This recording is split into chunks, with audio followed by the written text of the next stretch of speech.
यहाँ क्विंक्स tube experiment में देख रहे हैं, एक ट्यूब था यू शेप का, उसके ऊपर वाला जो दिख रहा है टुकड़ा इन्वर्टेड यू, वो स्लाइड हो सकता है, और एक तरफ साउंड रखते हैं तो वो दोनों ट्यूब के ऊपर और नीचे वाले आर्म से ये साउंड दूसरी तरफ आई, और दूसरी तरफ आने के बाद वहां क्या हुआ, सुपर इम्पोज होने के जो दिख रहे हैं स्थिति, उसमें खास क्या है, पहले इनिशियल सिचुएशन में दोनों रास्ते की लंबाई एक जैसे होने के कारण हम लोग कह देते हैं कि ये कंस्ट्रक्टिव इंटरफेरेंस वहां पर है।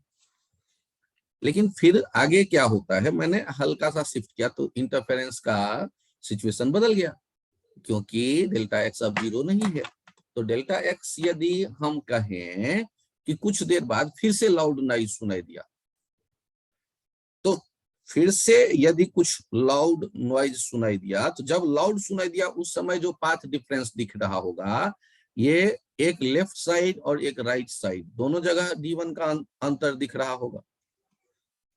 यदि लेफ्ट साइड और राइट साइड दोनों जगह ये अंतर दिख रहा होगा नॉइज का, तो अब आप मुझे ये बता दीजिए, यदि दोनों जगह नॉइज का अंतर पाथ का डिफरेंस दिख रहा है, तो लाउड कब आएगा, लाउड कब सुनाई देगा, लाउड सुनाई देगा फिर से कंस्ट्रक्टिव इंटरफेरेंस हो। तो कंटिन्यूटी में आपने धीरे धीरे पुल किया है, तो λ/2 यदि हो जाता पाथ डिफरेंस, तब तो डिस्ट्रक्टिव इंटरफेरेंस हो जाता, लाउडनेस वहां तो मतलब नॉइज डिसअपियर जैसा हो सकता है। और जैसे ही फिर से लाउडनेस मैक्सिमम हुई, तो हम कह देंगे ये 2λ/2 है या लैम्डा है। ये नेक्स्ट लाउड साउंड। और यहां से आप देखो, ये लैम्डा डेल्टा एक्स क्या लिख देते आप, ट्वाइस d1 जो लैम्डा के बराबर है। अब आपको लैम्डा पता चल गया, तो एक फॉर्मूला जानते हैं ना, velocity v equals to F lambda. Frequency तो आपको पता है, ये जो ट्यूनिंग फॉर्क का फ्रीक्वेंसी है वही तो यूज करेंगे आप। तो आपको वेलोसिटी ऑफ साउंड पता चल गया एयर में।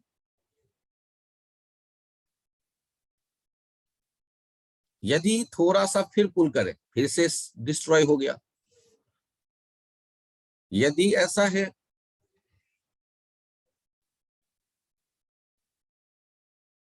तो डेल्टा एक्स जो है ये 2λ हो गया होगा नेक्स्ट लाउड। उस समय 2d1 किसके बराबर हो जाएगा, d2। अब नेक्स्ट मैंने d2 शिफ्ट माना, तो लेफ्ट और राइट आर्म का जो डिफरेंस नीचे और ऊपर से निकल के आएगा ये 2d2। साउंड तो वही है, उसी ट्यूनिंग फॉर्क का मीडियम वही है, तो 2d2 किसके बराबर लिख दोगे, 2λ। इस बार d2 किसके बराबर है, लैम्डा के। और आपको यदि वेलोसिटी ऑफ साउंड चाहिए, तो velocity of sound F lambda, तो velocity of sound F d2 के बराबर हो गया।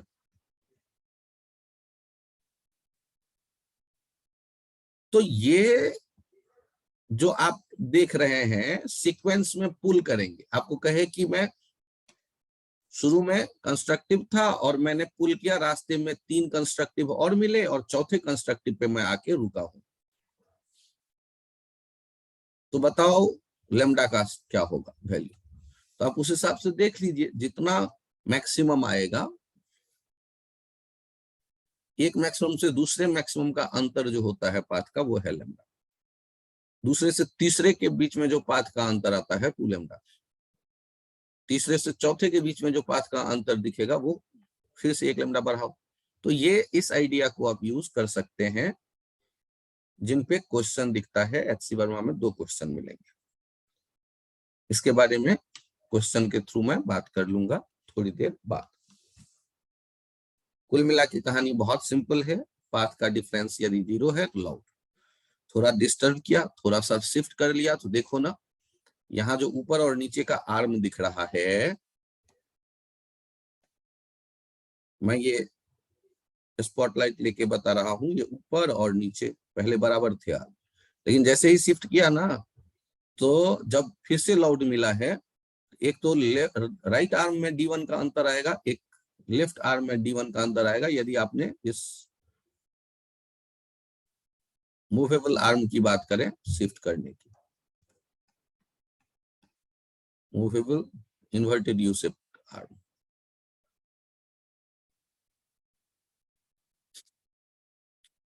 और 2D1 किसके बराबर हो गया? लेमडा का, क्योंकि शुरू का पाथ डिफरेंस 0 है, तो अगला जो लाउड मिलेगा उस समय पाथ डिफरेंस जरूर लेमडा होना चाहिए। यदि आपसे कहा जाए कि मैंने वाई डिस्प्लेस किया, पहले सेम साइज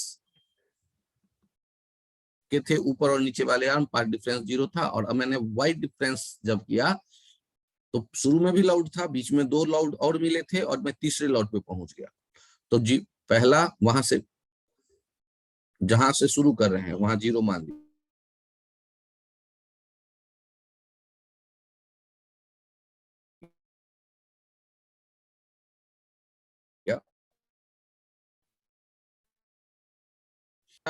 जो डिफरेंस एक आया है पाथ का 2y, वो किसके बराबर कर देंगे? 3 लेमडा के। इसी पे बेस्ड ये क्वेश्चन है, कभी लेमडा पूछ देता है, कभी भी पूछ देता है, कभी एफ पूछ देता है, जो भी। यदि कुछ बच्चों को ये लग रहा हो कि समझ में आया, इसे ध्यान से देखिए और हैंड राइज करिएगा।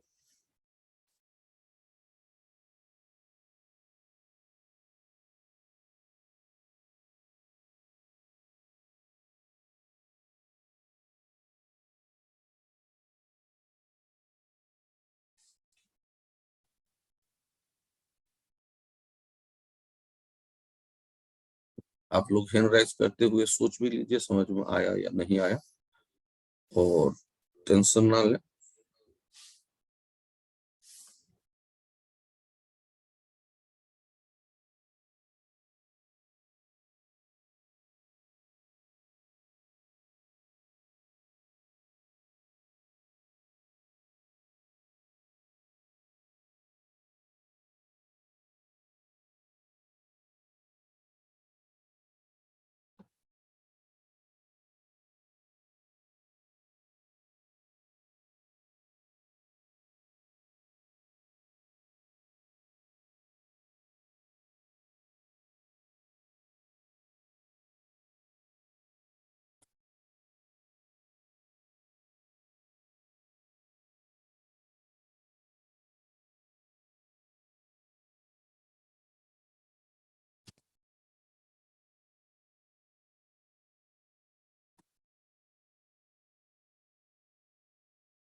आप में से काफी बच्चों ने हैंड राइज किया, 14 बच्चों ने, बहुत बढ़िया।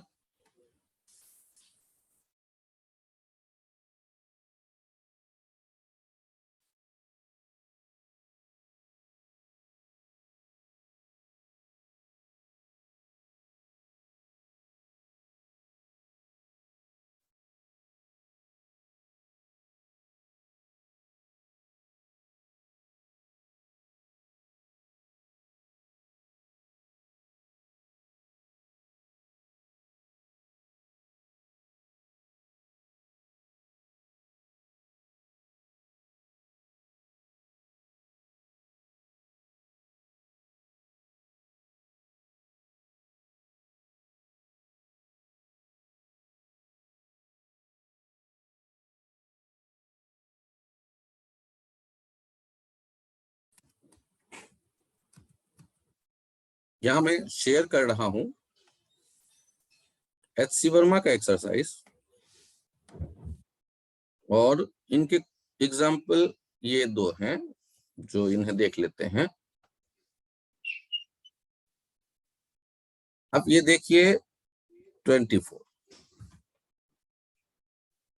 ये पढ़ पा रहे हैं आप लोग? In Quink's experiment, the sound detected in changed from a maximum to a minimum when the slider tube is moved through a distance 2.5 centimetre. जब इसे सॉल्व करना चाहते हैं तो मैक्सिमम के टाइम पे पाथ डिफरेंस रहा होगा मान लो n लैम्डा, और मिनिमम के टाइम पे पाथ डिफरेंस हो जाएगा n lambda plus lambda by 2। तो जब स्लाइड करते हैं तो पाथ डिफरेंस में जो अंतर आया होगा, पाथ डिफरेंस में जो अंतर आया होगा दैट इज 2 इंटू 2.5, और इसको किसके बराबर कह देंगे आप, तो लैम्डा बाई 2 के बराबर। तो लैम्डा हो जाएगा 10 सेंटीमीटर। सर ये क्या कर दिया आपने? हो यार, ये तो लग रहा है। फिर से समझो, यदि कहीं भी है मैक्सिमम या मिनिमम पे और वहां से शिफ्ट करते हैं थोड़ा सा, तो पाथ डिफरेंस क्या लिखोगे? पाथ डिफरेंस पहले मान लो 0 था, पहले 0 था पाथ डिफरेंस, जिसके कारण मैक्सिमम मिल रहा था। अब पाथ डिफरेंस लैम्डा बाई 2 हो गया होगा, जिसके कारण मिनिमम मिलने लगा, और पाथ डिफरेंस हो कितना गया होगा, 2 इंटू 2.5, क्योंकि जितना शिफ्ट करते हैं उसका डबल पाथ डिफरेंस हम देखते हैं। तो लैम्डा कितना हो जाएगा, 10 सेंटीमीटर।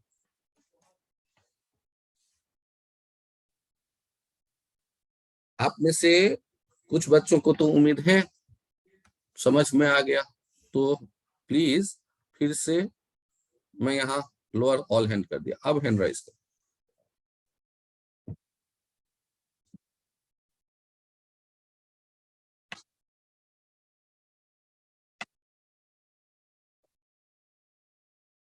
इसमें इतना सा काम है कि स्लाइडर स्लाइड करेगा ना, जितना शुरुआत में जितना पाथ डिफरेंट है और स्लाइड करने के बाद जो पाथ डिफरेंस है उसमें अंतर आएगा, ट्वाइस इनटू स्लाइडिंग लेंथ।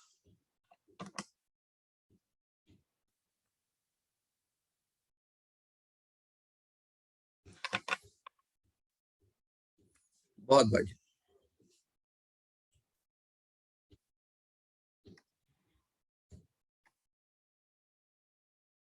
चलिए 24 के बाद 25 के बारे में सोचते हैं। In Quink's experiment, the sound intensity has a minimum value I at a particular position. As the sliding tube is pulled out by a distance 16.5 mm, the intensity, ये question जब पढ़िएगा ना, यहां से पेज खत्म हुआ है, आई थिंक ये शायद यहां आया है, इंक्रीजेस टू, या शिफ्ट ऐसा दिख रहा है शायद, increases to a maximum of 9i. Take the speed of sound in air to be 330 meter per second. Find the frequency of the source. ध्यान से देखिए, मैक्सिमम से मिनिमम हुआ ना, तो मैक्सिमम से मिनिमम का जो चेंज हुआ होगा उसमें पाथ डिफरेंस क्या आएगा, कि मिनिमम से मैक्सिमम का लैम्डा बाई 2। शुरू में मान लो 3 लैम्डा बाई 2 था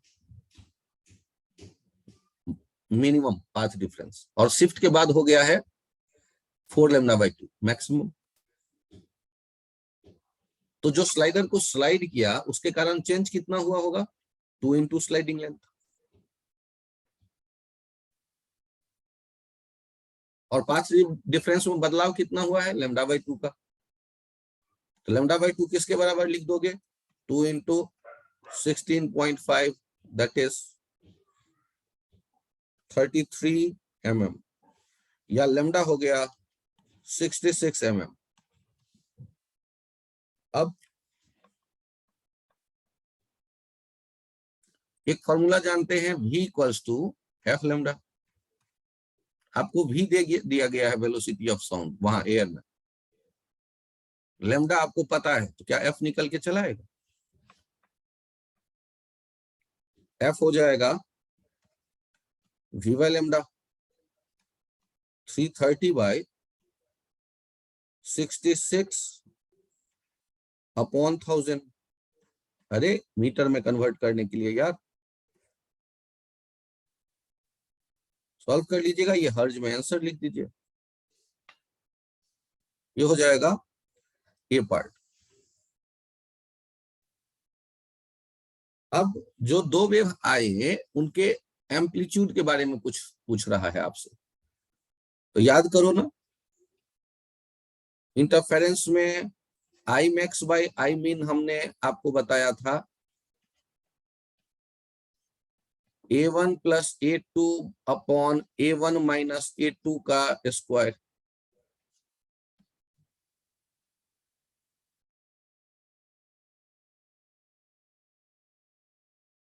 तो अब ये आई मैक्स कितना है? आई मैक्स है 9i और आई मीन है i, ये हो जाएगा 9/1। सर इतना गंदा में मत समझाओ। यदि आपके सामने आई मैक्सिमम इंटरफेरेंस की बात कर रहा हूं, बाय आई मिनिमम की बात करें, तो क्या था relation? a1 plus a2 upon a1 minus a2 का स्क्वायर। क्वेश्चन में ये दिखा गया है i 9i मैक्सिमम और i minimum, a1 plus a2 upon a1 minus a2 का होल स्क्वायर। ये भी कैंसिल आउट करो, 3/1 a1 plus a2 upon a1 minus a2, 3a1 minus 3a2 equals to a1 plus a2, 4a2 equals to 2a1, a1 by a2 हो जाएगा 4/2, 2/1।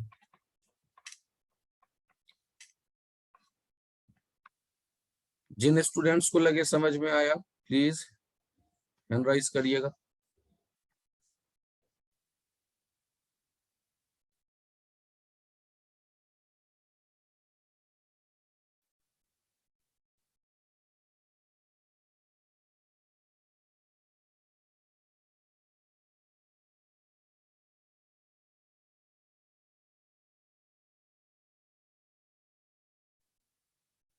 बहुत बढ़िया। Next आपको बताया जा रहा है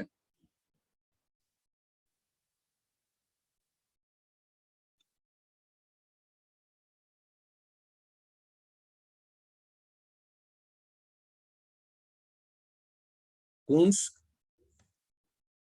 tube experiment.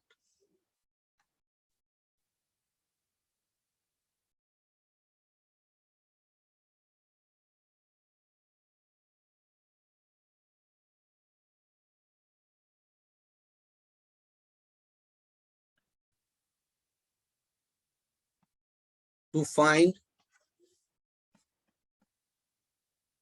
Velocity of sound. ध्यान से देखिएगा, एक ट्यूब है, इसके भीतर एक पिस्टन लगाया आपने, जिसे कह रहे हैं मूवेबल पिस्टन, खींच सकते हैं धकेल सकते हैं ट्यूब के भीतर इस पिस्टन को, मूवेबल पिस्टन।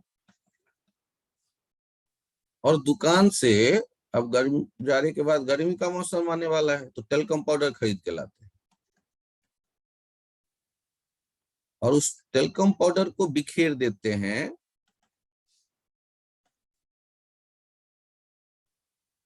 टेल्कम पाउडर को बिखेर देते हैं इस ट्यूब के भीतर,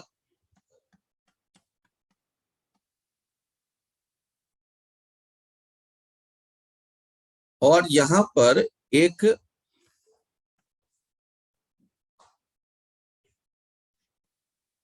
मोनोक्रोमेटिक फ्रीक्वेंसी जनरेट करने वाला सोर्स यूज करते हैं। यह ट्यूनिंग फॉर्क सोच लो।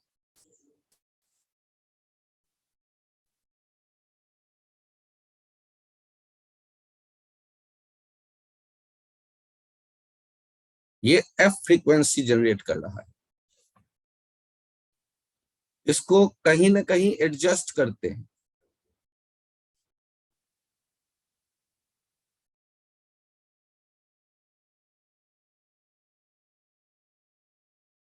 Adjust piston till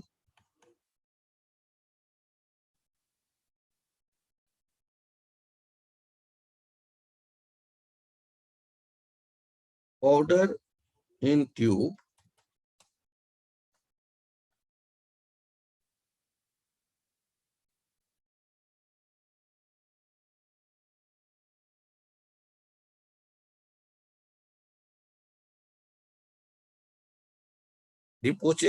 deposited some fixed points. Powder in tube deposited from fixed points. Yes, some fixed point.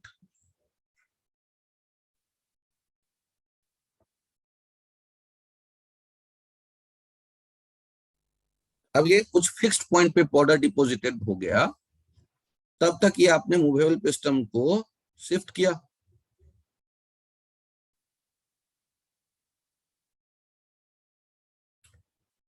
और ये ऐसा क्यों हुआ होगा? क्योंकि कुछ नोड्स होते हैं डिस्प्लेसमेंट के, जहां मॉलिक्यूलों का, एयर मॉलिक्यूलों का डिस्प्लेसमेंट नहीं के बराबर होता है। और यहां निश्चित रूप से ऐसा तभी हुआ होगा जब स्टैंडिंग वेव फॉर्म्ड हो गया हो। और यदि आपको ये ढेर दिख रहा है पाउडर का, तो बड़े आराम से ये स्केल से इनका लेंथ मेजर कर लेंगे। मान लो ये है x, तो x जो है किसी भी एडजेसेंट दो नोड के बीच का डिस्टेंस, ये λ/2, लैम्डा हो गया 2x। और फिर आप क्या कह दोगे? v equals to F lambda, तो v equals to F into 2x, velocity of sound पता चल गया। तो इस एक्सपेरिमेंट में क्या किया गया, ध्यान दीजिए कि ट्यूब के भीतर वो मोमेंट लाया गया जब ट्यूब का जो एयर कॉलम है वो उसी फ्रीक्वेंसी से स्टैंडिंग वेव वहां बनने लगे जिस फ्रीक्वेंसी का सोर्स वहां डिस्टरबेंस क्रिएट कर रहा है। तो जब ऐसा होता है तो निश्चित रूप से स्टैंडिंग वेव के नोडल पॉइंट्स पे पाउडर का मॉलिक्यूल तो डिस्प्लेस होगा नहीं।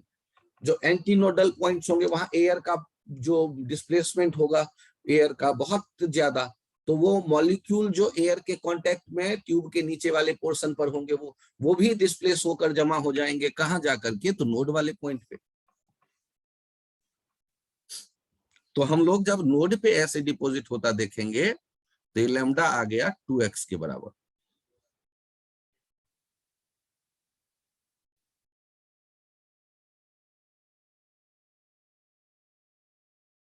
और लैम्डा मिल गया तो यहां से v मिल गया, v equals to f into 2x।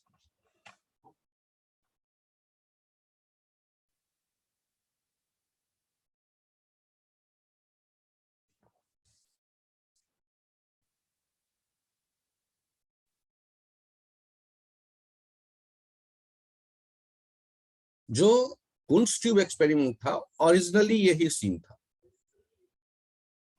लेकिन यदि आपको velocity of sound in particular gas चाहिए तो वो तो यहां से नहीं मिल सकता।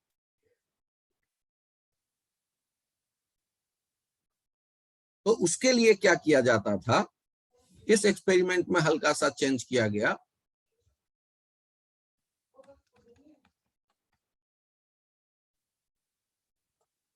Velocity of sound in gas, यहां पर मूवेबल पिस्टन देखो,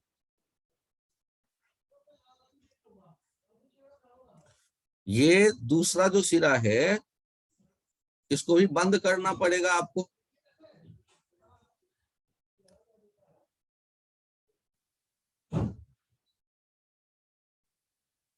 और तब जो यहां रखेंगे, ये कोई पर्टिकुलर गैस आप रख सकते हैं।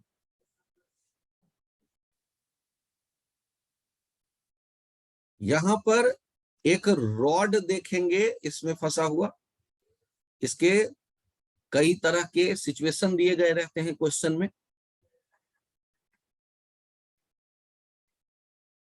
रॉड में एक वेव जनरेट करेंगे, frequency of wave developed in rod. और जब यहां फिर से आप देखेंगे कि जो टेल्कम पाउडर भीतर रखा गया था, इसके मूवेबल पिस्टन के एडजस्टमेंट होने पर कहीं कहीं ये डिपोजिट हो गया, और वो आपने देखा यहां जमा हो गया, यहां जमा हो गया, मान ले यहां जमा हो गया या यहां जमा हो गया। तो ये सारे क्या हो गए, डिस्प्लेसमेंट वाले नोड। कोई भी दो नोड के बीच का डिस्टेंस हमने ले लिया x, तो ये λ/2 किसके बराबर हो गया, x के, और ये लैम्डा आ गया 2x। और ये जो यहां आप देख रहे होंगे स्टैंडिंग वेव का फ्रीक्वेंसी, और ये यहां जो आने वाला है फ्रीक्वेंसी, ये तो सेम ही रहेगा, f equals to V by lambda equals to V by X. तो आपको जो v मिल गया f इंटू एक्स, ये क्या दे देगा, velocity of sound in gas.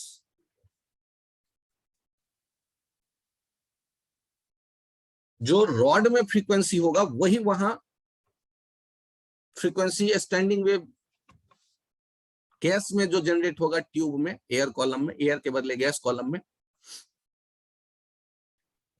Sir वहाँ 2x है। Thank you, 2x, f into 2x। और यहां ध्यान दीजिएगा, रॉड में फ्रीक्वेंसी क्या होगा, वहां स्पीकर था तो टेंशन नहीं था, स्पीकर जो फ्रीक्वेंसी बजाया आपने वो ले लिया। रॉड का फ्रीक्वेंसी हो सकता है आपको अलग से सोचना पड़ जाए, और वही फ्रीक्वेंसी आप गैस वाले में यूज करेंगे, v equals to F into lambda से, फिर वेलोसिटी इन गैस पता चल जाएगा। यदि आप दोनों तरफ ट्यूब को बंद नहीं करेंगे तो वेलोसिटी ऑफ गैस तो बोल नहीं पाओगे, तब कहोगे वेलोसिटी इन एयर, क्योंकि वहां मिक्सचर ऑफ गैस होगा। और आप यदि एक कोई पर्टिकुलर डब्बा लेते हो, ट्यूब लेते हो जो दोनों तरफ से बंद है, तो इसका मतलब उस डब्बे में आप कोई भी गैस रख सकते हो पर्टिकुलर। तो उसके लिए ये हल्का चेंज किया गया। तो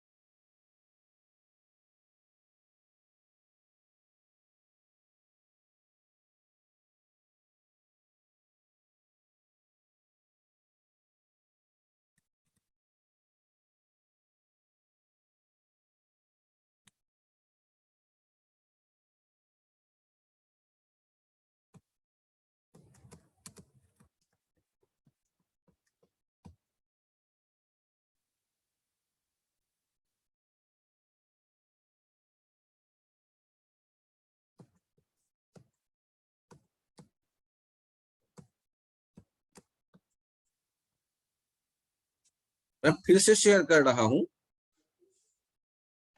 HCV के वो दो एक क्वेश्चन जो कि कुंस ट्यूब एक्सपेरिमेंट पे बेस्ड दिए गए हैं।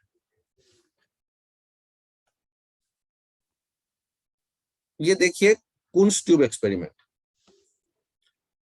A Kunz tube apparatus has a copper rod of length 1 m clamped at 25 centimeter from one of the ends. The tube contains air in which speed of sound is 340 meter per second. The powder collected in hips separated by a distance of 5 centimeter. Find the speed of sound wave in copper. अब diagram हम नहीं बना रहे, question से जो की concept हमने बोरो किया, एयर है डब्बे में, ट्यूब में, वहां वेलोसिटी है 340 और वहां पाउडर का हिप जो जमा हुआ एक्स नोड के बीच का डिस्टेंस वो है 5 सेंटीमीटर।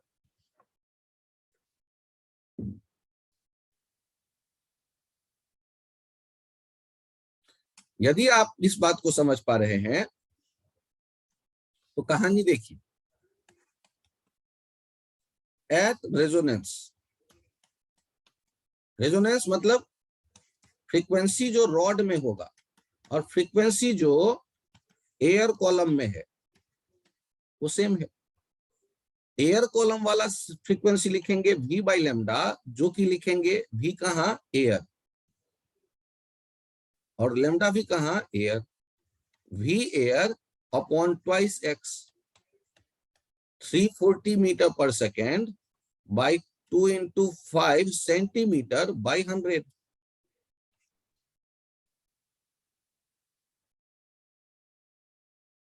$3400 मीटर पर सेकेंड यहां दिख रहा है, और 3400 मीटर पर सेकेंड क्यों, हर्ज।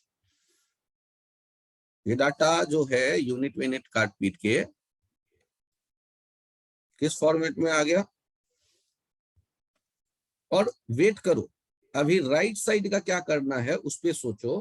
रॉड वाले की क्या कहानी पकाई गई। रॉड के बारे में क्या कहा गया कि वो जो रॉड है वो कितने सेंटीमीटर पे क्लैंप्ड है। तो रॉड जो क्लैंप्ड था,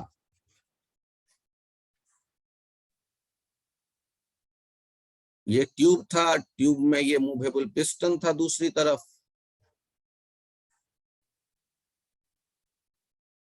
और ये रॉड दिख रहा है। रॉड ये यहां क्लैंप्ड है।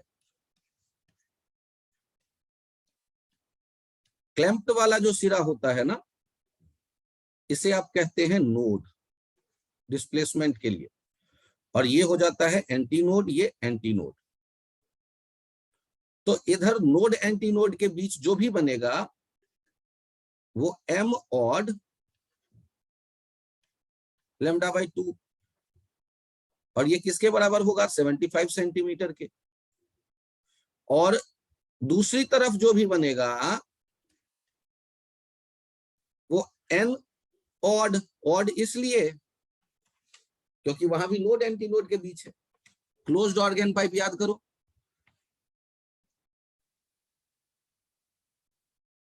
एयर कॉलम का लेंथ, एयर कॉलम का जो भीतर बनेगा वेव्स, उसके लिए नोड और एंटी नोड के बीच या तो 1 लैम्डा बाय 4, या तो 3 लैम्डा बाय 4, या तो 5 लैम्डा बाय 4, मतलब odd multiple of lambda by 4 आएगा। इन्हें यदि मैं डिवाइड कर दूं, क्योंकि ये कहा गया है 1 मीटर में 75 एक तरफ और 25 एक तरफ, कोई भी एक तरफ दूसरा दूसरी तरफ, तो ये नोड एंटी नोड वाला लेफ्ट साइड और राइट साइड लेंथ देख के ये रेशियो लेंगे तो आपके पास आ गया m बाई n, दोनों ऑड है, 75 बाई 25, जो कि हो गया 3/1। तो अब ध्यान से देखिए, m लैम्डा बाई 4 किसके बराबर हमने माना था, 75। 3 लैम्डा बाई 4 हमने क्या देखा, 75। लैम्डा कितना हो गया, 60 सेंटीमीटर। ये लैम्डा किस में दिख रहा है, रॉड में। अब ध्यान से देखिए, पूछ क्या रहा था हमसे, तो लैम्डा बाय 2। अच्छा, कुछ मिसिंग है, लैम्डा बाय 4 कर लो प्लीज, λ/4 कर लो, क्योंकि याद करो ना, जब क्लोज्ड ऑर्गन पाइप हमने देखा था तो क्या कह रहे थे, ये ऐसे बनाते थे, एंटी नोड नोड, क्लोज सिरे पे डिस्प्लेसमेंट के लिए जगह नहीं तो नोड, और ऊपर वाले सिरे पे जहां ओपन एंड है एंटी नोड डिस्प्लेसमेंट का। यदि प्रेशर के लिए देखते थे तो जस्ट अपोजिट, और इनके बीच का जो लेंथ होता था वो क्या होता था, λ/4। तो वैसे ही रॉड का जो लेंथ है, क्लैंप्ड वाला पोजीशन कहते हैं हम नोड, और जो फ्री है वहां कह देते हैं एंटी नोड। अब आपके पास लैम्डा मिल गया, 3λ/4 किसके बराबर आ गया है, 75, और लैम्डा आ गया 15 60 60 centimetre. Velocity of sound in rod, V rod, F rod, lambda rod. F rod किसके बराबर, F air column into lambda rod equals to velocity of sound in rod. F कितना आ गया है, 3400 हर्ट्ज। ये लैम्डा कितना आ गया है, 60/100।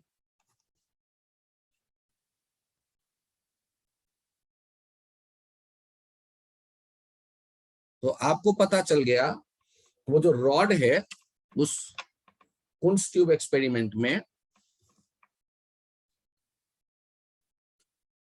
उसमें साउंड का स्पीड होगा 2040 मीटर पर सेकेंड। मैं नहीं कहता कि आप सब एक बार में एक्सपर्ट हो जाओगे, लेकिन कुछ लोग समझ गए होंगे, वो हैंड राइज कर दो प्लीज।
चलिए, आप में से कुछ बच्चे, एटलीस्ट 10 बच्चे ऐसे यदि हैं जिनको लगता है समझ में आया तो बहुत बड़ी बात है।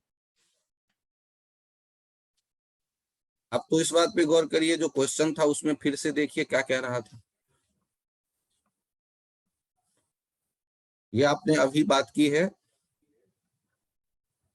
54, ये देखिए 55।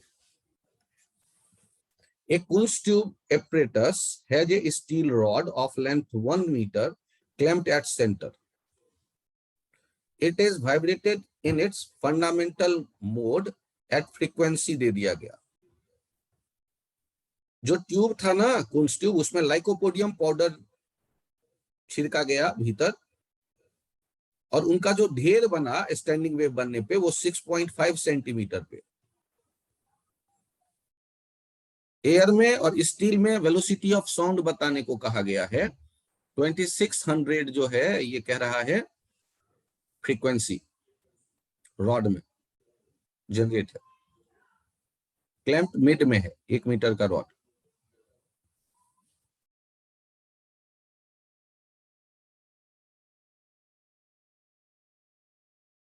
तो नेक्स्ट क्वेश्चन के डायग्राम को यदि आप देखते हैं तो ये रॉड पहले ले लिया, इस रॉड को मिड में क्लैंप किया,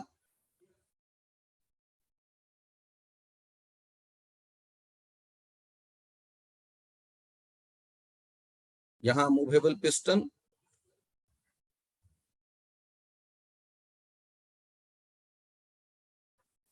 और यहां जो ढेर बना हुआ है वो कुछ ऐसे कहा गया, कुछ जगहों पे इनके बीच का लेंथ दे दिया गया। रॉड जो है वो यहां क्लैंप्ड कहा गया, तो क्लैंप्ड कहा गया तो इसका मतलब ये तो हो गया नोड डिस्प्लेसमेंट का, ये एंटी नोड, ये anti node. Fundamental mode of oscillation. इसका मतलब ये इस तरह का ऑसिलेशन, इसकी जो फ्रीक्वेंसी है रॉड में ये है 2600 हर्ट्ज। λ/4 प्लस λ/4 ये है L रॉड, λ/2 हो गया 1, लैम्डा हो गया 2 metre. Velocity of sound in rod equals to F lambda. F है 2600, लैम्डा है 2, 5200 मीटर पर सेकेंड। कहानी में ट्विस्ट। अब आ गए सेपरेशन। अभी अभी देखा था सेपरेशन, कितना था सेपरेशन? सेपरेशन क्वेश्चन में कहा गया है 6.5 सेंटीमीटर। तो हम वापस चले आए,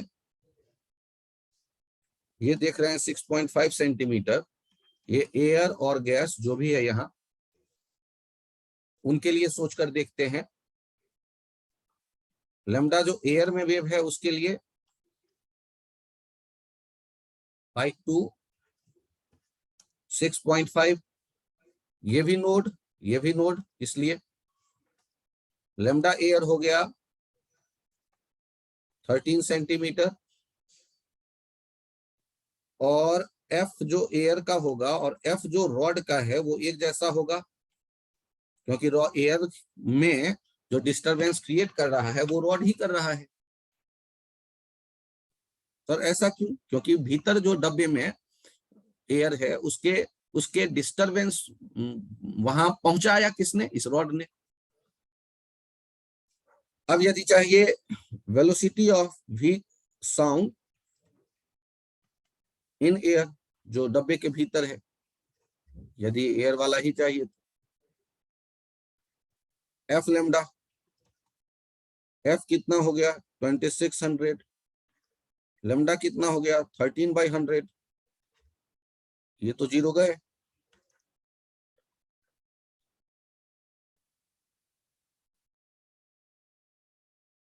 (338 मीटर पर सेकेंड। अरे एक बार देख लेना यार मल्टीप्लीकेशन।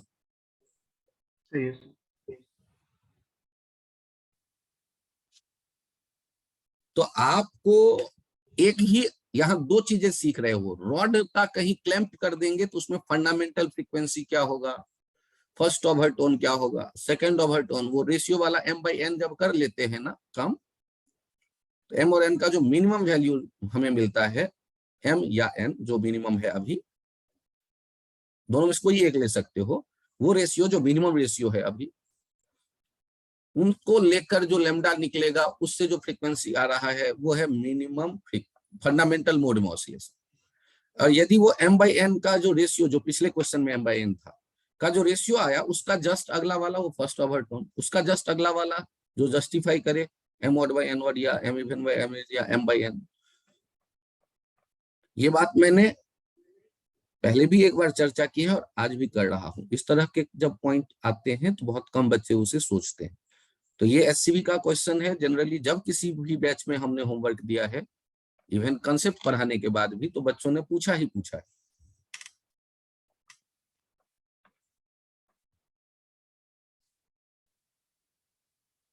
अब एक आइडिया आता है कि आप एक अपने आसपास कोई कलम का ढक्कन ढूंढ लो और उसमें एयर ब्लो करो और यहां से साउंड जनरेट होगा। कोई दूसरा कलम का ढक्कन ढूंढ लो और उसमें एयर ब्लो करो, फिर भी साउंड जनरेट होगा। तो आपका फिजिक्स जो अभी तक का है वो कहता है फंडामेंटल फ्रीक्वेंसी v/4L। लेकिन जो प्रैक्टिकल एक्सपीरियंस आपका होगा कि यदि कोई बांसुरी हो जिसकी मोटाई कम है और दूसरा बांसुरी ले लो जिसकी मोटाई ज्यादा है, दोनों का एक ही जैसा लेंथ है, एक ही जैसे उनमें डिस्टेंस पे छेद किए गए हैं, और उनको फूकें आप, तो आप जो एफ देखेंगे थिन पाइप, और एफ जो देखेंगे थिक पाइप, तो क्या लगता है कौन सा फ्रीक्वेंसी, तीखी आवाज किससे निकल के आएगी, पतले बांसुरी से या मोटे वाले बांसुरी से? श्रिल साउंड, तो थिन पाइप से। लेकिन आपका जो नॉलेज है अभी तक का वो तो ये कह रहा है, अब यहां से संदेह शुरू हो गया कि यार यहां तो कुछ गड़बड़ है। प्रैक्टिकल एक्सपीरियंस ये है, मोटे बांसुरी का साउंड ग्रेव साउंड होता है। कोई भी पाइप मोटा हो उसको फूको, सेम लेंथ के पतले पाइप को फूको, तो आप देखोगे पतले पाइप की जो साउंड निकल रही होगी वो श्रिल साउंड है और ग्रेव साउंड है मोटे पाइप का। तो ये फ्रीक्वेंसी का जो फॉर्मूला अभी तक यूज में लाया गया है वो कुछ गड़बड़ है। और ये दोनों ही केस में वैलिड है, ओपन को कंपेयर कर लो चाहे क्लोज्ड को कंपेयर कर लो। तो ध्यान से देखो, इस फॉर्मूले में एक एक एक कंसेप्ट एक्स्ट्रा ऐड किया गया जिसका नाम है एंड करेक्शन। इसके लिए एक सिंबल ई यूज करते हैं और ई इक्वल्स टू होता है 0.3 into D. D is diameter of pipe.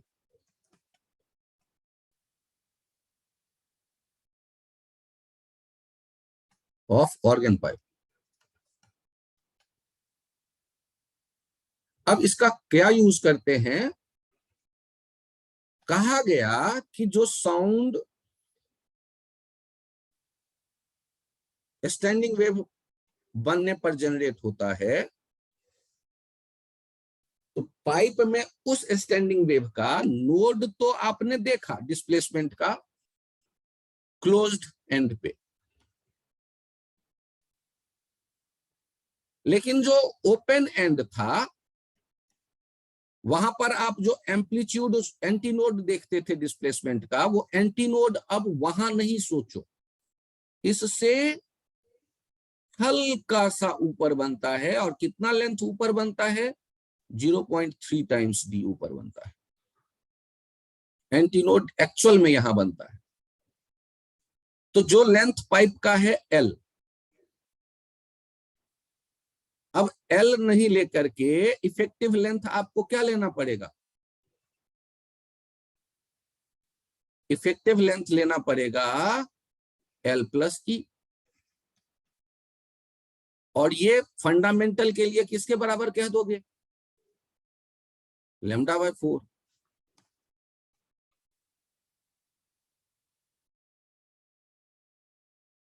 तो लैम्डा कितना हो गया, 4L प्लस ई। और F इक्वल्स टू क्या कह देंगे, V/4L कहने के बजाय 4L प्लस ई। यदि ये फंडामेंटल हो गया तो नेक्स्ट F डैश क्या हो जाएगा, 3V/4L प्लस ई। अगला कौन सा हो जाएगा, 5V/4L प्लस ई। तो मैं उम्मीद करूं कि ये एंड करेक्शन आपको ये बताने में सक्षम है कि जो पतले वाले पाइप के बारे में सोचें तो एफ थिन पाइप का आप देखेंगे, fundamental V/4L plus E, V/4L plus 0.3 into D1।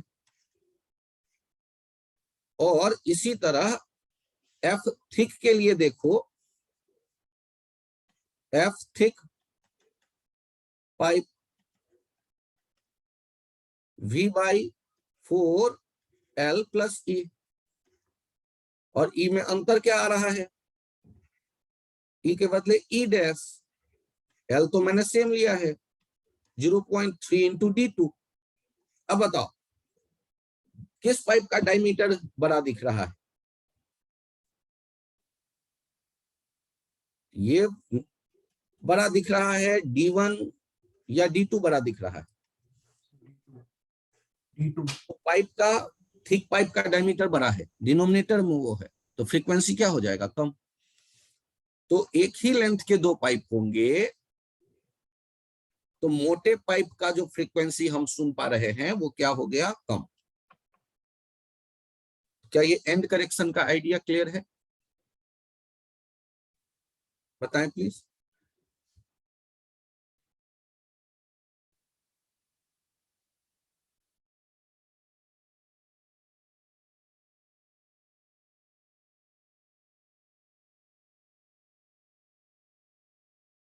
आप लोग यदि लगता है कि समझ में आया, मैं लोअर करता हूं और हैंड्स, अब आप हैंड राइज करिए।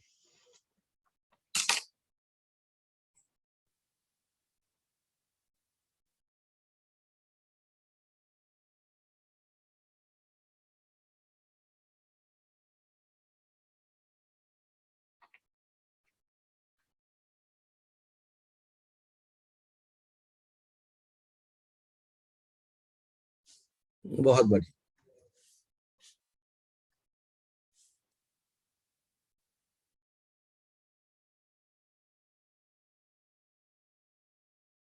इसे नोट कर लें।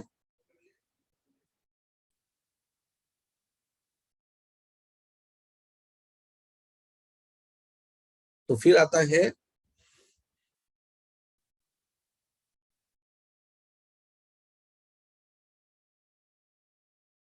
एक हो गया है क्विंस ट्यूब एक्सपेरिमेंट, एक हो गया है कूंड ट्यूब्स एक्सपेरिमेंट, और अगला आएगा रेजोनेंस ट्यूब एक्सपेरिमेंट। मैं पेज चेंज करूं? सर एक सेकंड।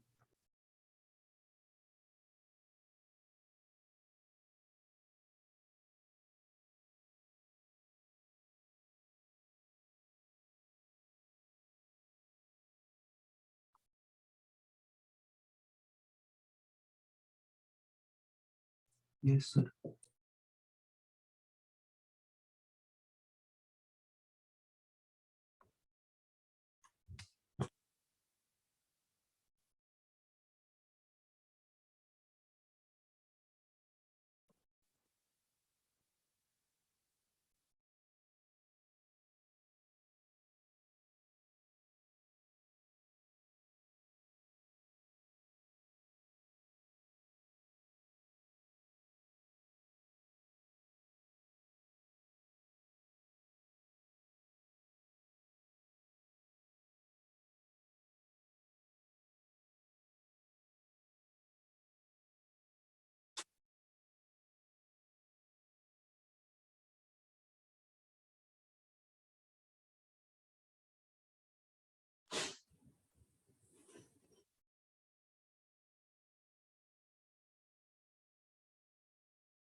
तो बता दोगे तब तो मैं आगे बढ़ूंगा।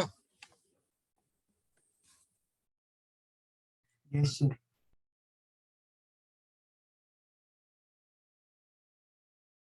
आप यहां देखो, रेजोनेंस ट्यूब एक्सपेरिमेंट, अरे हो गया सर। वेट करो, to find velocity of sound in air. तो आप इसमें क्या देखते हैं, एक ट्यूब होता है, इसके बगल में स्केल लगा होता है और ट्यूब में पानी भर देते हैं और इसके ऊपर में एक ट्यूनिंग फॉर्क रखते हैं एफ फ्रीक्वेंसी वाला। फर्स्ट रेजोनेंस इवेंट आप कहते हैं। ये क्या होता है कि ट्यूब में पानी के लेयर को धीरे धीरे आप कम करते हैं और अचानक लाउड नॉइज सुनाई देता है, तो रुक जाते हैं, पानी को कम करना छोड़ देते हैं।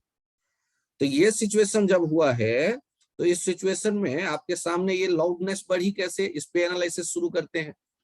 लाउडनेस बढ़ी कैसे, तो यहां पर दिख रहा होता है L1 लेंथ का एयर कॉलम, एयर कॉलम। ये क्लोज्ड इन ऑर्गन पाइप जैसा बिहेव करता है, नोड एंटी नोड डिस्प्लेसमेंट का। तो ये L1 जो होगा ये किसके बराबर हो गया, λ/4। तो लैम्डा मिल गया 4L1, और यहां वही फ्रीक्वेंसी होगा जो ट्यूनिंग फॉर्क का है, F equals to V equals to F lambda. तो V equals to F into 4L1, इससे काम चल जाता है। लेकिन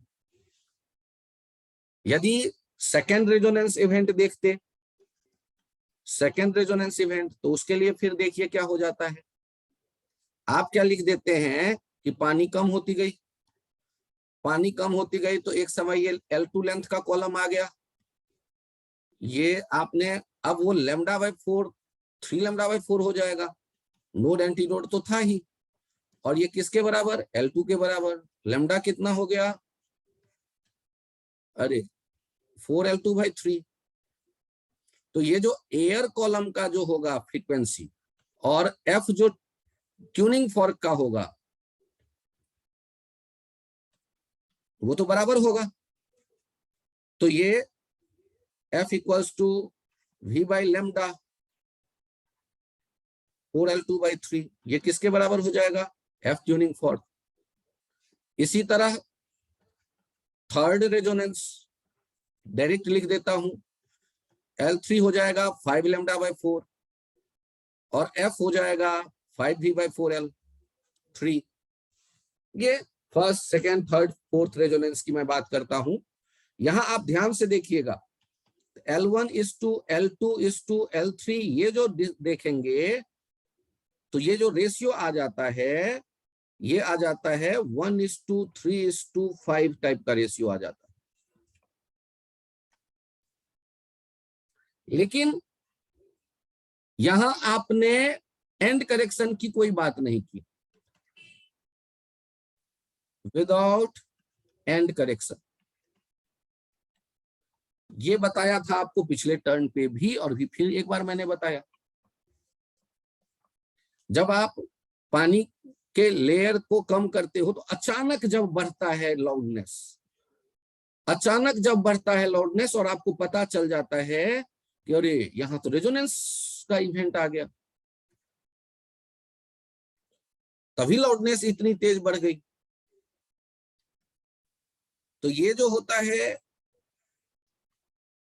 इवेंट, इनमें लैम्डा को देख रहे हैं, लैम्डा से भी इक्वल्स टू F लैम्डा से भी पता चल जा रहा है। मैं उम्मीद करूं कि आपके कॉपी पे ये है, और अगले पेज पे मैं चलूं। Yes sir. कोई नो सर बोलोगे तो मैं रुकूंगा। Yes, sir. चेंज करूं पेज या रुक जाऊं? Change, sir. देखिए यहां with and correction, first resonance lambda by 4 किसके बराबर? L1 के बराबर नहीं होगा, L1 प्लस ई। सेकेंड रेजोनेंस,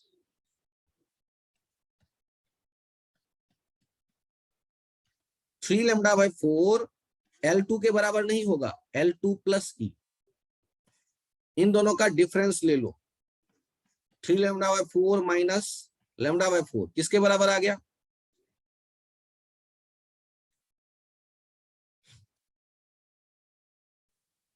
L2 minus चल कुछ तो बोल दो भाई। L2 माइनस L1, ई कैंसिल हो गया, तो लैम्डा कितना आ गया? 4 L2 माइनस L1। अरे ना ना, सॉल्व कर लेते हैं भाई एक बार। ये आ गया lambda by 2 L2 minus L1, और लैम्डा कितना आ गया? ट्वाइस L2 माइनस L1, और V इक्वल्स टू क्या लिखते थे? F lambda. तो V इक्वल्स टू क्या हो गया? F 2 into L2 minus L1। तो एंड करेक्शन लेने के बाद कोई दो जो इवेंट कहा जाएगा उसको लेकर ऐसे सॉल्व करते। हो सकता है थर्ड की बात कर देता सेकंड के बदले, थर्ड रेजोनेंस, तो वहां होता 5 लैम्डा बाय 4 L3 प्लस ई। कोई लेकर के ई मैनिपुलेट कर देते। अच्छा, ये जो दो इक्वेशन आप देख रहे हैं, इन दो इक्वेशन को केवल सब्सट्रैक्ट कर सकते हैं ऐसा थोड़े ही ना है। इक्वेशन 2 माइनस इक्वेशन 1 करके आप यहां पहुंच गए। आप अच्छे मूड में हैं, आज कुछ अलग करना चाहते हैं, तो आप क्या कर रहे हो? Equation 1 divided by equation 2। तो देखो तो, लैम्डा बाय 4 को तुमने डिवाइड कर दिया 3 लैम्डा बाय 4 से, तो क्या आ गया? L1 plus E upon L2 plus E. 1/3 किसके बराबर हो गया? L1 plus E upon L2 plus E. यहां से हम देख रहे हैं L2 plus E equals to 3 L1 प्लस 3e, L2 minus 3L1 equals to 2e। तो एंड करेक्शन ई का वैल्यू कितना हो जाएगा? L2 minus 3L1 by 2। IIT ने 3-4 बार इस एंड करेक्शन के बारे में पूछ दिया है रेजोनेंस ट्यूब एक्सपेरिमेंट में।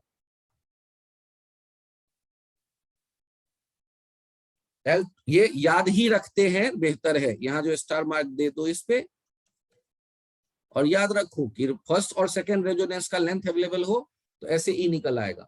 यदि सेकंड और थर्ड का अवेलेबल हो तो इसको डिवाइड, सेकंड और थर्ड को डिवाइड करके निकालिएगा। रास्ता आपको पता है, IIT वो पूछ चुका है थर्ड तक जाकर के। यहां एक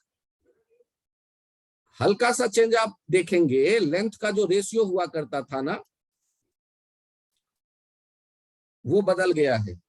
L1 plus E is to L2 plus E is to L3 plus E. ये रेशियो जो है, अब ये रेशियो आप कहेंगे 1:3:5, first second third fourth resonance जैसे दिया जाए। यहां पर देखिए ना, L1 plus E upon L2 plus E क्या हो गया? 1:3, 1/3। इसी तरह सेकेंड थर्ड कह दे, फर्स्ट थर्ड कह दे, ये रेशियो डायरेक्ट आप लिख सकते हो। और 1:3:5 तो आपको पहले पता था, उसमें हल्का सा चेंज कर दिया। तो ये आइडिया भी लिख लीजिए। ये विथ एंड करेक्शन जो रहता था एयर कॉलम का लेंथ, उसके साथ ई ऐड करोगे तब जो रेशियो आ रहा है दैट इज 1:3:5। तो जब तक क्वेश्चन में नीड ना हो या कहा नहीं जाए तब तक एंड करेक्शन को मत सोचना, क्योंकि जब आप 200 क्वेश्चन बनाते हो तो केवल 10 क्वेश्चन होता है जिसमें एंड करेक्शन, 10 भी ज्यादा कह रहा हूं, 200 क्वेश्चन में केवल 4 क्वेश्चन ऐसा होगा या 2 क्वेश्चन ऐसा होगा जिसमें शायद एंड करेक्शन कहा गया होगा या बिना कहे आपको यूज करना पड़ेगा। वो क्वेश्चन को पढ़ के धीरे धीरे आपको अपने प्रैक्टिस से अंदाजा लगने लगता है। जबरदस्ती एंड करेक्शन को मत किसी भी हर एक क्वेश्चन में ले आना चर्चा में, नहीं तो परेशान हो जाओगे। तब किताबों के क्वेश्चन तुम्हें गलत दिखने लगेंगे सारे। तो इसको बचा के रखो एडवांस के पार्ट के लिए।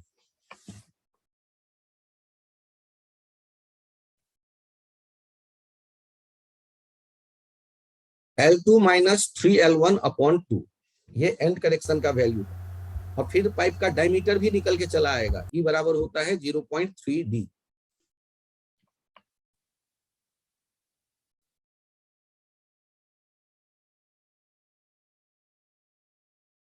वो 3D मूवी देखते हो ना, याद रखना ना, ई 0.3D।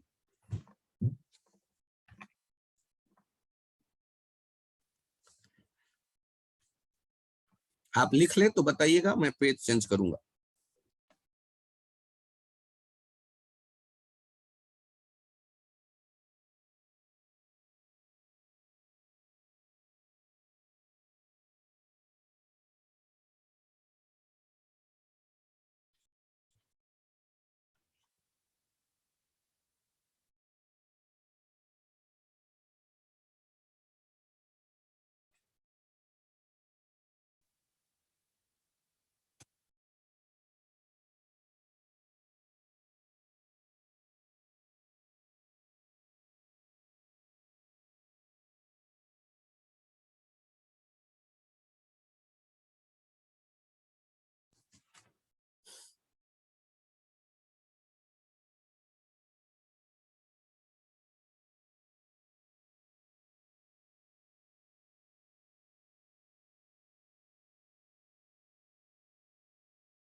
पेज चेंज करूं?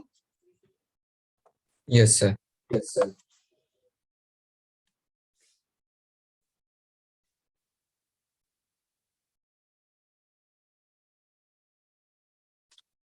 आप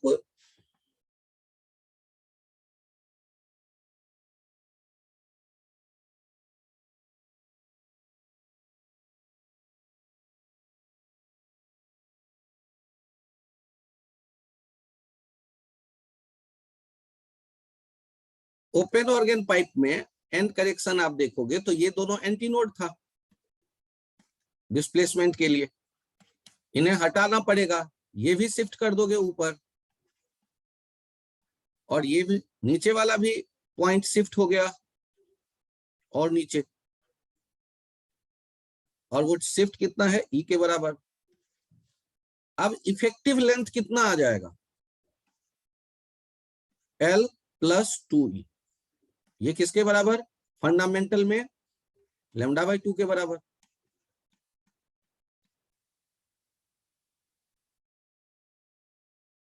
क्योंकि एंटीनोड से नोड, नोड से एंटीनोड, तो ये λ/4, ये λ/4 जुड़ करके λ/2, तो लैम्डा हो जाएगा 2L प्लस 2E, और F equals to V by lambda, F equals to V by 2L के बदले 2L प्लस 2E। अब देखेंगे आप, यदि फर्स्ट ओवरटोन, तो F डैश क्या हो जाएगा, 2V by 2L plus 2E। Second overtone, F double dash क्या लिख देंगे, 3V by 2L plus 2E। मतलब अब L के बदले L प्लस 2E हमेशा यूज होगा। थर्ड ओवरटोन लिख देंगे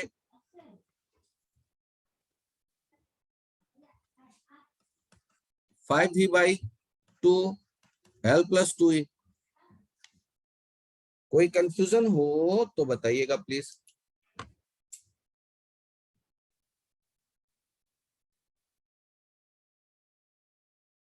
नोट कर लीजिए प्लीज।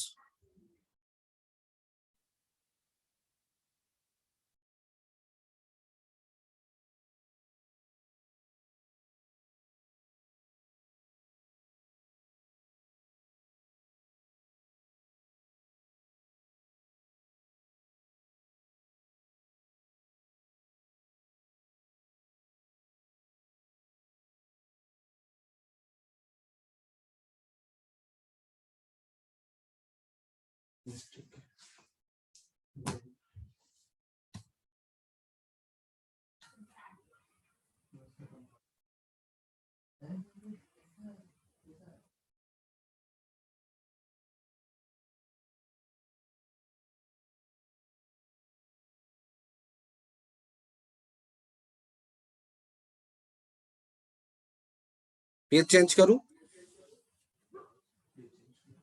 Yes, sir. छोटा सा ये पॉइंट देखिए, इस बंदे के सामने एक गोली आ रही है, बंदूक वाली बुलेट, और यदि बुलेट आएगी तो क्या कोई साउंड भी सुनाई देगा उसे? हाँ सर, बुलेट के साथ तो स्पीकर लगा होता है ना। जैसे तलवार को हवा में तेजी से आप चलाते हैं तो साउंड एक जनरेट होता है, वैसे ही बुलेट के चलने का भी एक साउंड जनरेट होता है एयर में, यदि उससे एसोसिएटेड फ्रीक्वेंसी है एफ, तो इसे सुनाई देगा एफ डैश, क्योंकि ये बुलेट की वेलोसिटी है भी बुलेट, और ये इसके आगे से जब गुजर जाएगी तो अचानक से साउंड की फ्रीक्वेंसी फिर बदल गई, वो एफ नहीं एफ डबल डैश हो गया। एफ डैश कैसे लिखते? अभी कौन आ रहा है? Source minus V bullet into F, और एफ डबल डैश कैसे लिखते? बुलेट अब दूर जा रही है, साउंड सोर्स दूर जा रहा है, वी फ्रीक्वेंसी कम करने के लिए डिनोमिनेटर में वी प्लस वी बुलेट। अब यदि कोई कहे कि इसे जो सुनाई देगा fractional change in frequency, fractional change in frequency, तो ये आप लिख सकते हैं delta F by F, F dash minus F double dash by F, इससे निकल के चला आएगा। ये कंसेप्ट की तरह नोट कर लो।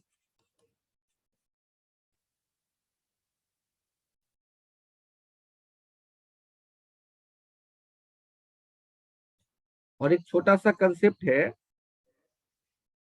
बुलेट की तरह एक हवाई जहाज को जाते देखो, हवाई जहाज आपके सर से बहुत ऊपर होगा, बुलेट तो तो सामने इसमें से। डिनोमिनेटर में एफ आएगा या एफ डैश आएगा? आप एक्चुअल में जो ओरिजिनल फ्रीक्वेंसी लिखोगे तो वो बुलेट के साथ जो साउंड का फ्रीक्वेंसी एसोसिएटेड है ना, वो यूज कर लेते हैं। Okay sir. यहाँ पर एक इंसान खड़ा है और ये है एरोप्लेन, बुलेट नहीं है, अब मान लेना ये है एरोप्लेन। तो जब आपके सर के ऊपर एरोप्लेन आपको दिखेगा तो क्या साउंड वहीं से आता दिखाई देता है, मतलब सुनाई देता है? आपको एरोप्लेन दिखाई दे रहा है आपके सर के ऊपर, तो क्या आपको यहाँ साउंड यहां से आते सुनाई देगा या साउंड कुछ पीछे से आते सुनाई देता है? थोड़ा सा प्रैक्टिकल यदि एक्सपीरियंस हो तो ठीक, नहीं है तो मैं कह रहा हूं कि देखने में स्पीड ऑफ लाइट काम में आता है और वो बहुत ज्यादा है, 3 × 10⁸, तो प्लेन जहां है आप मान लो वहीं दिखाई दे देता है, क्योंकि वो आप किलोमीटर में है कुछ आपके सर के ऊपर, या 500 मीटर, 800 मीटर, 1 किलोमीटर, और 3 × 10⁸ metre per second, negligible time. लेकिन साउंड के आने में तो टाइम लगेगा। तो जब आंखों से आपको प्लेन आपके सर के ऊपर दिख रहा है, उस समय आपके पास जो फ्रीक्वेंसी आया होगा किसी पीछे वाले पॉइंट का कानों में पहुंचेगा। यदि एरोप्लेन से एसोसिएटेड है फ्रीक्वेंसी एफ, तो उस समय एफ डैश आप रिसीव करोगे, क्योंकि यहाँ एक एंगल थीटा बन रहा है। साउंड को जितना टाइम लगा यहां से यहां आने में v × t, उतना ही टाइम लगा प्लेन को यहां से यहां जाने में v एरोप्लेन × t।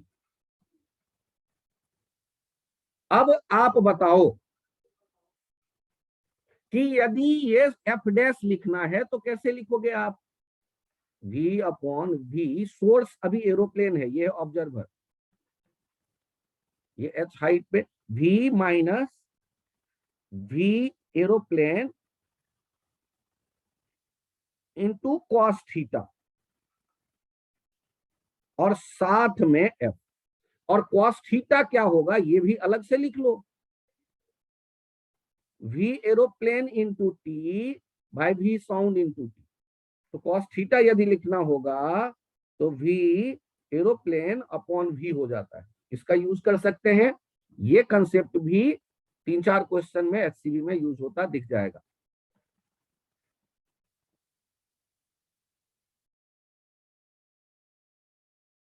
एरोप्लेन दिखा और जब तक यहां वाला फ्रीक्वेंसी आपके कानों में आएगा वो एफ ही रहेगा, लेकिन तब तक प्लेन आगे शिफ्ट हो जाएगा।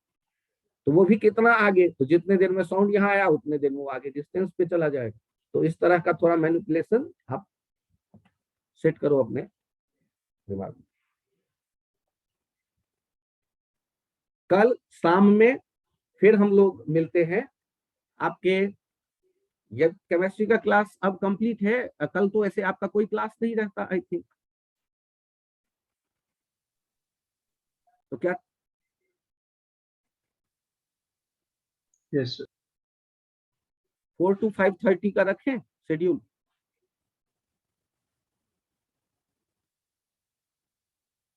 और केवल मैं HCV के क्वेश्चंस आपके साथ डिस्कस कर लूंगा वेव। तो 4 से 5:30 के बदले 4 to 6 कर सकते हो आप चाहे तो डिस्कशन। और आप घर पे ना भी टाइम दें, आप क्लास में बैठ जाओ, मैं क्वेश्चन भी बता दूंगा और जो खास है, और आप कहोगे कि समझ में आ गया तो ओके, नहीं तो बना के भी बता दूंगा। कुछ क्वेश्चन मान लो 4 to 5:30 ही रखो। आप लोग एक कंफर्टेबल रहोगे तो मैं एक्सटेंड कर दूंगा, नहीं रहोगे तो यही खत्म। 4 to 5:30 वेव, आप साउंड वेव कह लो, HCV, या आप एक्सरसाइज 1 डिस्कस करना चाहेंगे अपने बुकलेट का तो वो भी चलेगा, उसके भी मैं 10 क्वेश्चन ले लूंगा, 20 क्वेश्चन ले लूंगा। एक्सरसाइज 1 विज्ञान बुक, मैं वो एक्सप्लेन ही कर दूंगा, आप स्ट्रेस मत लेना, मैं क्लास में ही 10 क्वेश्चन बताऊंगा। Thank you. Thank you, sir.